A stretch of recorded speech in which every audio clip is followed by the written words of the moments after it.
Кешкі тамақтың қасына жеңіл, құрамы клетчаткаларға бай, жасалуы өте оңай, үйдегі бар заттардан салат дайындаймыз. Бізге капуста қажет. Капустаны барынша ұсақтап турап алып, ыдысымызға салып аламыз. Бір қиярды да дәл видеодағыдай жіңішке ұсақ етіп турап аламыз. Достар, парақшамда бұдан да басқа салаттың рецептері бар. Парақшам пайдалы рецепт парақша.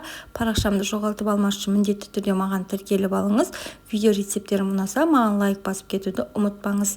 Қиярымызды ұсақтап турап алған соң бір шетке алып қоямыз да, жаңағы турап алған капустамыздың үстінен бір сәбізді теркадан өткізіп аламыз. Егер терка болмаса, пышақпен майдалап ұсақтап турап алуға да болады. Оның үстінен дәміне қарай тұз бұрышын дәмдеуіштерін саламыз. Мен қара және қызыл бұрыш тұз ғана салдым. Жақсылап қолымызбен мыжып аламыз. Қазір капуста кішкене қатты болғандықтан осы қолымызбен араластырып алып, оның үстінен жаңа ұсақтап туралған қиярымызды, консервадағы жүгерімізді салып, майонез салып, жақсылап араластырып дастарханға ұсынуға болады. Егер сіз диетада жүрген болсаңыз, майонездің орнына греческий йогурт араластырып жесеңіз де болады. Құрамы өте пайдалы салаттың түрі.